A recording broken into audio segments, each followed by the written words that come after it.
Cher élève, aujourd'hui, on va faire une nouvelle séance. Alors, cette séance-là sera consacrée pour le soutien, dans laquelle on va réviser l'ensemble des leçons qu'on a vues dans l'unité 4 qui est intitulée la programmation Xlogo. Pour cela, on va débuter notre révision par définir les notions de base de la programmation.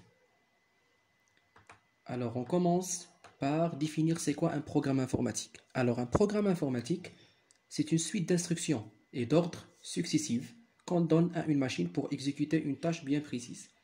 Lorsque je dis une machine, il peut être un robot, il peut être un ordinateur. Alors, les instructions doivent suivre un ordre bien précis. D'accord? On doit les mettre en ordre.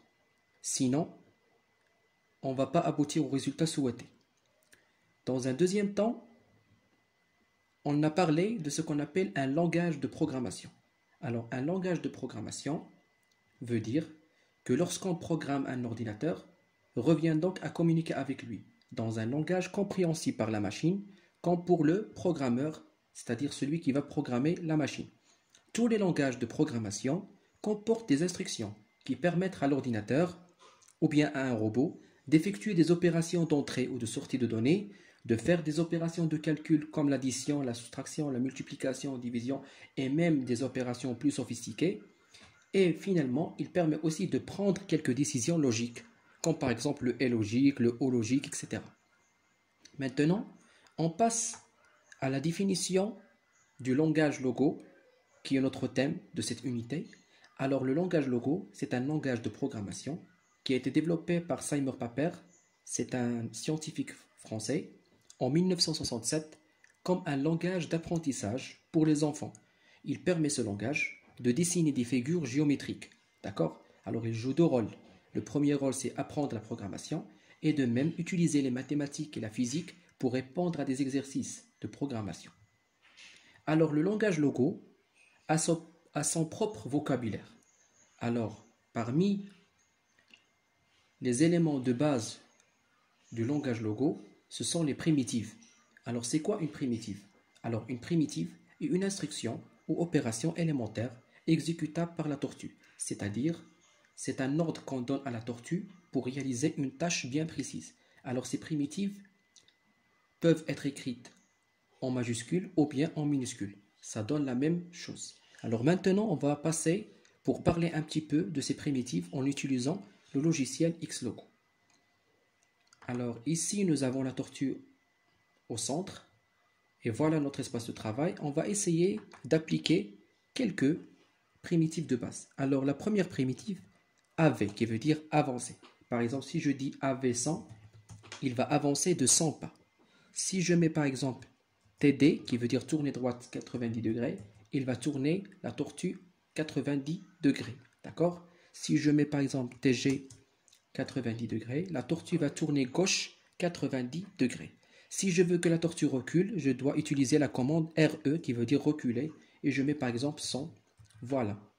Maintenant, si je veux effacer mon espace, je vais mettre seulement VE qui veut dire vider l'écran. De même, si je veux par exemple que la tortue dessine sans laisser de traces, pour cela je dois mettre LC qui veut dire lever crayon et je valide par la touche entrée. Voilà, je peux faire par exemple AV 100. Voilà, la tortue se déplace sans laisser de traces. De même, si je veux que la tortue laisse des traces, alors pour cela je dois mettre BC. D'accord? Si je veux que la tortue revienne à l'origine, c'est-à-dire la position initiale, je dois mettre seulement origine. D'accord?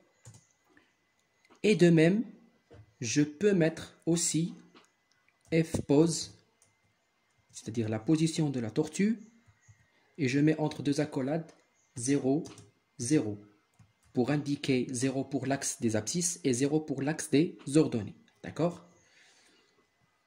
Maintenant, je vais mettre VE pour effacer mon écran. Et je parle maintenant de ce qu'on appelle la manipulation des traits dans le langage Xlogo.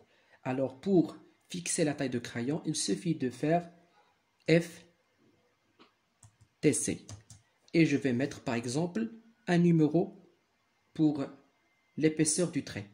Alors les numéros, ça passe de 1 jusqu'à 12. Alors pour moi, je vais mettre par exemple 6.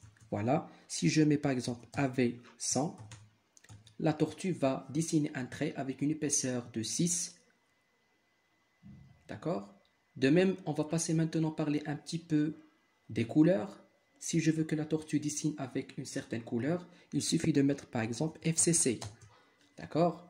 FCC, qu'est-ce que ça veut dire? Ça veut dire fixer la couleur du crayon. Par exemple, si je mets par exemple le code 3 et je mets par exemple AV50, il va dessiner en jaune. De même, je peux utiliser le nom de la couleur, d'accord? Par exemple, FCC rouge et je mets par exemple AV50, il va dessiner en rouge. Si je veux cacher la tortue, il suffit de mettre CT, d'accord? Pour voir la figure. Si je veux la montrer, il suffit de mettre MT pour montrer la tortue. Alors là, ce sont les primitives de base pour manipuler les traits ainsi que les couleurs. Maintenant, je vais effacer mon écran et je vais parler un petit peu de ce qu'on appelle la fonction ou bien la primitive de répétition. Alors, la primitive de répétition permet de répéter les instructions qui se répètent, par exemple 4 fois, 5 fois, 6 fois, en utilisant répète. D'accord? Par exemple, si je veux dessiner un triangle équilatéral, d'accord? Je vais mettre répète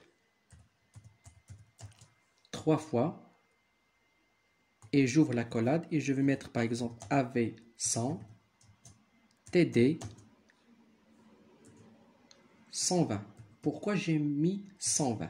Car lorsqu'on a une figure dans laquelle il y a des côtés qui mesurent les mêmes, dans laquelle les côtés ont la même mesure, je dois faire l'opération suivante. 360 divisé par 3, car on a ici un triangle équilatéral. Je ferme la collade et je valide par la touche Entrée. Voilà, la tortue a pu réaliser un triangle équilatéral. De même, par exemple, si je veux dessiner par exemple un pentagone, il suffit de mettre répète 5 fois, car nous avons 5 côtés, AV par exemple 50. Alors là, je vais mettre TD ou bien TG, d'accord? 360 divisé par 5. Et je ferme la collade et je valide par la touche Entrée. D'accord? Alors, merci infiniment pour votre attention. J'espère que ce résumé va vous aider pour faire l'exercice suivant. Merci et à très bientôt.